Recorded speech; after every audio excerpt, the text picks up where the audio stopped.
En fin, hemos hablado del clima, hemos hablado del tránsito. Prepárate, porque acá vienen las noticias del día de hoy. Noticias. Estoy al aire, pero no me importa, no me importan. Ya fue.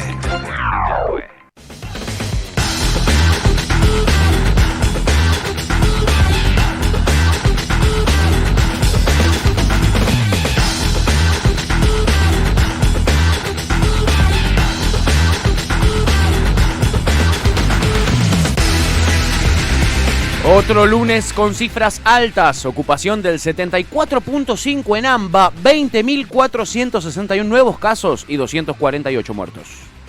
Del total de contagiados en las últimas 24 horas, 2.996 corresponden a Cava y 10.515 a la provincia de Buenos Aires. El total de fallecidos asciende a 59.476, mientras que ya hubo 2.714.475 contagiados desde el inicio de la pandemia. Efectivamente, amiga, la verdad es que la situación es alarmante en cuanto a la ocupación de camas. En los hospitales públicos de la ciudad llega al 68%, que el 70%. En los hospitales públicos, en las clínicas privadas está directamente saturado. Está el que menos tiene de las clínicas privadas está en un 95% de ocupación de terapia intensiva. Grave, esto no inédito desde que comenzó la pandemia en la Argentina. Y después habló la directora, la presidenta de la Sociedad Argentina de Terapia Intensiva, y dijo que el sistema sanitario está al borde del colapso. Lo dijo Rosa Reina, con quien hemos intentado comunicarnos nosotros sin suerte. Advirtió que cada vez más pacientes ingresan a las terapias intensivas y en algunos casos están en el 100%. Eso es lo que anticipaba esta mañana en diálogo con Radio Con Vos. Y también señalaba algo que es preocupante, y es el promedio de años, cómo va bajando el promedio de edad de la gente que ingresa a terapia intensiva, cuando el año pasado... Cada vez más joven, amiga. Cuando el año pasado el promedio era mayor a 65 años, iba y venía entre 65 y 70 años, ya el promedio está en 53 años. Porque se va sumando gente joven por debajo de los 40, 45, que te bajan el promedio. Y lo que decía la presidenta de la Sociedad Argentina de Terapia Intensiva es que esa gente es la que se moviliza para ir a trabajar o que va a eventos sociales, y es la población más afectada porque los mayores se están vacunando. Entonces la gente menor de 65 es la que está viéndose más afectada en este momento en nuestro país. La verdad es que preocupa bastante lo que está sucediendo. En fin, las medidas de restricción que habían quedado a disposición de algunos distritos y querían endurecerlas, se están llevando adelante esos endurecimientos en algunos distritos. Hay 20 distritos nuevos en la provincia de Buenos Aires, los que no están en el AMBA, que es el área metropolitana, es decir, distritos que están en provincia de Buenos Aires, no en el conurbano. Por ejemplo, no sé, se me ocurre Tandil, se me ocurre, no sé, Azul, ese tipo de localidades que están en la provincia pero no están en la zona del AMBA, tenían la potestad de endurecer. Bueno, 20 nuevos distritos en el día de hoy han decidido volver a fase 2 y también restringir las clases presenciales, Esto, y hay gente, hay intendentes de Juntos por el Cambio también que lo están haciendo. La situación es desbordante. Alarmante, sí, olvídate. La verdad es que es muy preocupante. Bueno, el intendente de Olavarría, por ejemplo, que es uno de estos lugares que te estoy mencionando, aseguró que el hospital que tienen está saturado, pero no colapsado por el momento, y decidió también volver a fase 2. Otra noticia importante, hablando de distritos que se van sumando a estas medidas del gobierno nacional, es que los gobernadores ayer, que lo habían dejado solo al presidente en los últimos anuncios, hay que decirlo, ayer salieron a apoyar, para mí un poquito tarde, salieron a apoyar al gobierno nacional y pidieron no judicializar las políticas sanitarias. Bueno, tarde, claro, chiquis. Bueno, sí, ya las judicializaron. Ya está recontra judicializado, llegaron un poquitito tarde. Así que nada, les mandamos un besito a los gobernadores y las gobernadoras que se acordaron un poquitito tarde de que había que bancar, ¿no? Había que bancar un poquitito esas medidas de restricción. Pero como estamos en año electoral, amigas, se lavan las manos y tratan de quedarlos más limpios, porque más allá de que ellos hayan apoyado, No es una noticia relevante que no las vas a ver en muchos lados. Lo que queda es que el presidente tomó estas medidas unilateralmente, ¿no? Eso es lo que queda para la gente. En fin, es lo que tenemos. Esa es la noticia principal del día de hoy, que es la que es cotidianamente la noticia del día y es la que tiene que ver con la cantidad de contagios. Los lunes, recordemos este número que acabamos de dar de 20.400 casos, los lunes son días de muy bajos números, pero para ser lunes es altísimo, son más de 20 lucas de contagios, un montón. Es una locura. Y la ciudad de Buenos Aires sigue por encima de los 3.000 casos por día, así que nada, Horacio Rodríguez Larreta ayer admitió que comparte igual la preocupación con el presidente de la Nación. Sí. De la saturación del sistema de salud y de la cantidad de contagios. Un cara rota. La verdad es que eso, ya no sabemos cómo llamarlo. Lo que hace Rodríguez Larreta no tiene gollete. En fin, en definitiva, eso es lo que tenemos para contarles. Pero aquí, hablando de Rodríguez Larreta, llega la segunda noticia del día de hoy. La Corte se declaró competente para intervenir en el conflicto por las clases presenciales. La decisión, que contó con el voto en disidencia de Elena Hickton, le dio a la jefatura de gabinete de la Nación un plazo de 5 días para que conteste y aporte las pruebas que considere pertinentes. Efectivamente, amiga, como decíamos en el comienzo del programa, eso es lo que está sucediendo. La Corte Suprema de Justicia, sin el voto de Elena Hickton de Nolasco, decidió hacerse cargo, ¿no? Hacerse cargo y decir, esto nos corresponde decirlo a nosotros.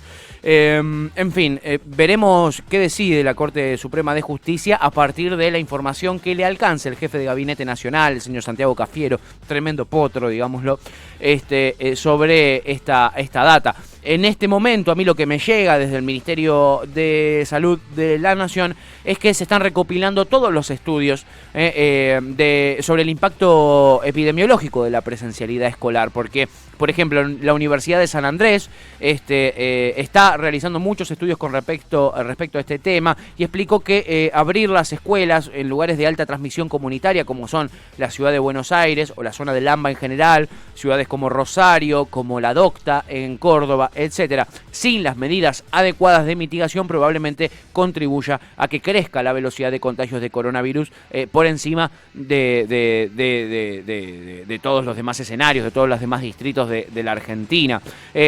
Bueno, esto no es solo la Universidad de San Andrés quien lo sostiene.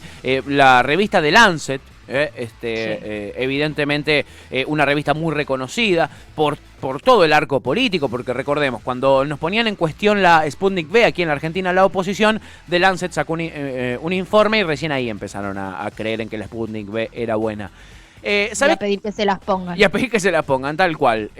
Así de insólito es. Bueno, The Lancet dijo que no hay que abrir las clases presenciales en momentos de pico de contagio de la segunda ola, y menos en los centros urbanos grandes. Se ve que a la oposición argentina, que eran tan fanáticos de The Lancet, no les estuvo llegando. El kiosquero de diario se habrá equivocado y los estuvo dejándonos en la Villiquen en vez de The Lancet. Canillita. Sí, y no se enteraron. El Canillita le estuvo pifiando ahí. Pero nada. Puede pasar.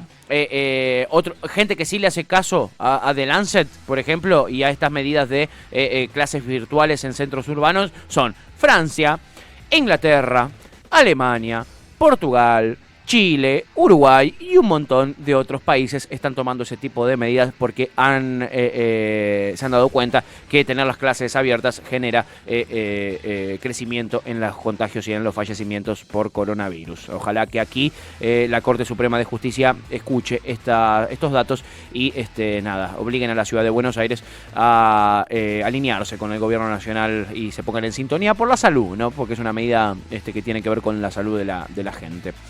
Y así es como llegamos a la tercera noticia del día de hoy. Con un nuevo arribo, hoy la Argentina suma casi 9 millones de dosis de vacunas.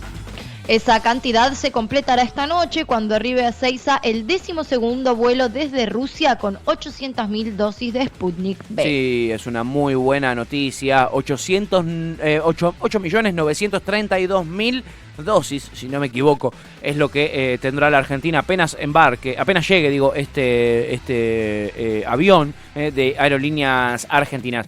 ¿Cuántas de esas 9 millones fueron aplicadas. Lo pueden ver en el monitor público de vacunación que inventó el Ministerio de Salud luego del escándalo por la vacunación VIP. Son 6.334.000 dosis que ya fueron aplicadas, de las cuales 5,5 millones pertenecen a la primera dosis y 800.000 a la segunda dosis. Además, a esto que llega desde Rusia se le suma lo que llegó en el día de ayer de AstraZeneca, que también empezaron a distribuirse por todo el país. Así que son 1.664.000 en las últimas 30 horas. Y es importante este número porque representa, cuando vos sumas todas las vacunas que tenemos, un 20% de nuestro país. Un 20% es un número que está acorde a países que nosotros siempre ponemos como ejemplo, como por ejemplo la Unión Europea. La Unión Europea anda más o menos por ese porcentaje de vacunas también con respecto a su población. No lugares como Estados Unidos. Estados Unidos empezó a vacunar en el día de ayer a los menores de 16 años. Mirá qué injusto que es todo, amiga, ¿no? Wow, acá nosotros tenemos, por ejemplo, en la ciudad de Buenos Aires, gente mayor de 70 años que no fue vacunada. Y en Estados Unidos hay más de 94 países, más de 95 países que no han recibido ni una sola vacuna. Son 200 países en el mundo, 210 países, ponele como mucho. La mitad de países del mundo no recibieron una sola vacuna. Y Estados Unidos ya está vacunando a los menores de 16 años. Y cada vez que pasa una vacuna desarrollada en otro país por una aduana de ellos para ser transportada a otro país, se la encanutan y se la quedan. Y esto no le parece un escándalo a nadie. Hashtag capitalismo igual, ¿no? Sí, hashtag capitalismo salvaje en su mayor expresión. Pero mirá qué injusto es que hay gente de 90 años en países, incluso de nuestra región, que no se han podido vacunar y los yanquis ya están vacunando a los adolescentes. Es bastante terrible, bastante sanguinaria la realidad que nos toca vivir, ¿no? Muy feo, muy feucho. Bueno, de eso estaremos hablando hoy con nuestro entrevistado, Itaí Hackman, que va a proponer en el Gobierno Nacional, en el Congreso Nacional, un proyecto para liberar las patentes de las vacunas y poder desarrollarlas libremente en la Argentina. Ojalá así sea. Y así es como llegamos a la cuarta noticia del día de hoy. El gobierno formalizó los nuevos controles y la exportación de carne quedó bajo la lupa. Las empresas exportadoras de carnes, granos y lácteos deberán presentar información sobre sus envíos y planes de producción. Efectivamente, estos son los nuevos requisitos establecidos para las empresas exportadoras de granos, de carnes, de productos lácteos por el Ministerio de Agricultura, comandado por Luis Basterra, uno de los ministros más guardados que tiene el gobierno nacional, de los que menos hablan en público. Lo ha hecho contadas veces. Creo que la cantidad de entrevistas que dio, nos sobran los dedos de las dos manos para poder contarlas. ¿Esto en qué se encuadra? Es verdad, amigo. Sí, ¿no? Viste que no sale mucho a hablar Luis Basterra. No. Por distintas cuestiones, porque los agroexportadores de la Argentina lo tienen entre ceja y ceja, y además, por la falta de controles en las cadenas alimentarias. Esto es una culpa que comparte Luis Basterra con el Ministerio de Desarrollo Productivo y la Secretaría de Comercio, la falta de controles de los precios. Esta medida que estamos comentando en esta noticia se encuadra en eso, amiga, en la intención del gobierno nacional de controlar los precios ante una fuerte suba inflacionaria. Tuvimos los números de la inflación de marzo, fueron altísimos, mal, muy altos. Y Martín Guzmán dijo que a partir de abril iban a empezar a bajar de nuevo. Bueno, los números que tenemos hasta acá de inflación del mes de abril son más bajos que marzo, sí, pero apenas, con lo justo, con los Justin Bieber.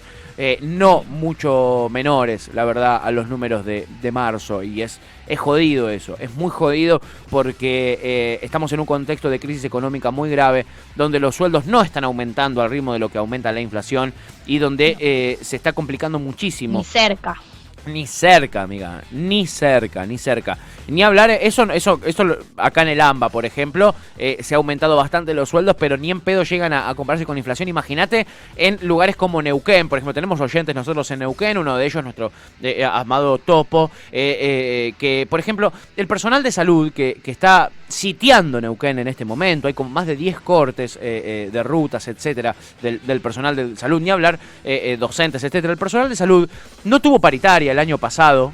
Y este año les ofrecieron un 12%, si no me equivoco, que obviamente ¿cómo se llama? La burocracia sindical aceptó, pero es muy bajo. El año pasado la inflación fue altísima. Reclaman en estos cortes un 40%. Un 40% es casi un 50%. Es decir, si vos cobrás 10 lucas tendrías que pedir un aumento de 5, ¿entendés? Imagínate el ritmo de la inflación. Es algo que nosotros en la Argentina estamos acostumbrados a lidiar, ¿no? El aumento constante y cómo nos corren el arco. Pero en otros países, la verdad les resulta insólito que vivamos en este contexto. 4,5% de inflación en un solo mes y sin posibilidad de poder controlar los precios, sin podernos poner firmes con los formadores de precio, ¿no?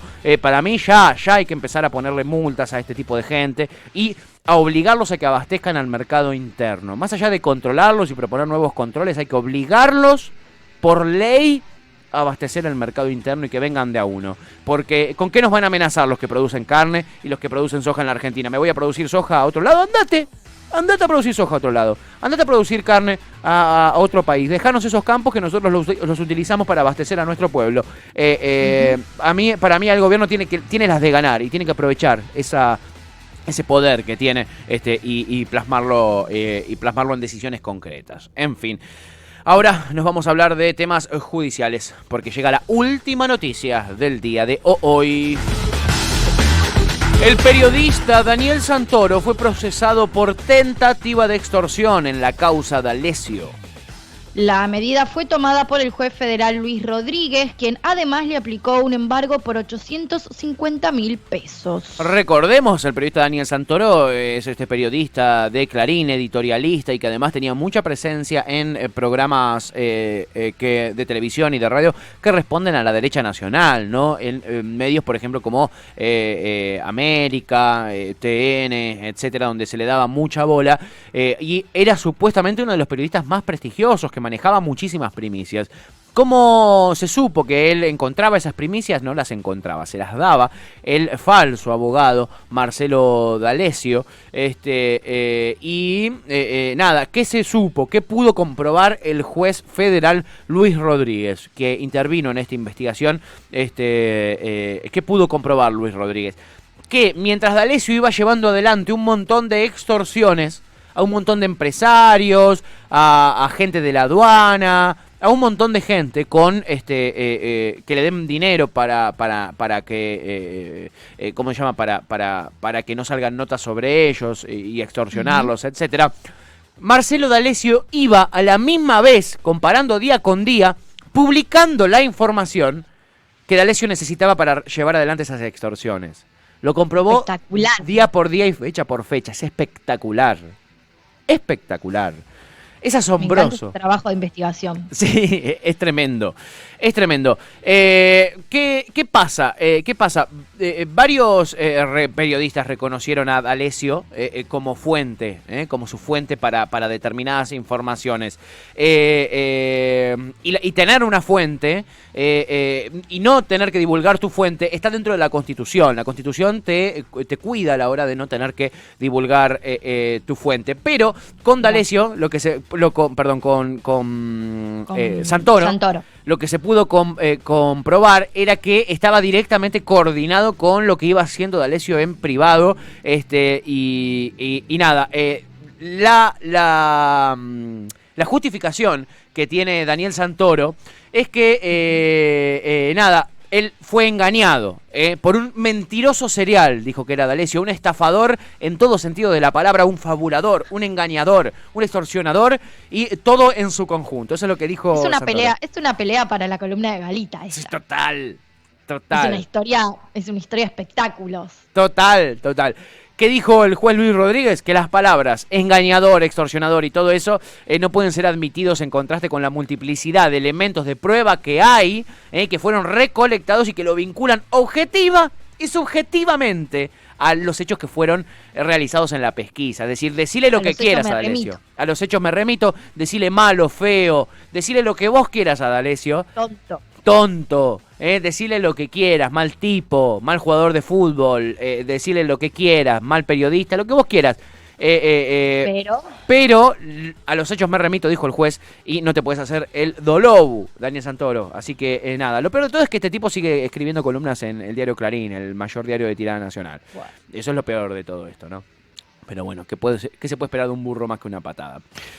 11:26, de esta manera culminamos el bloque informativo del día de hoy.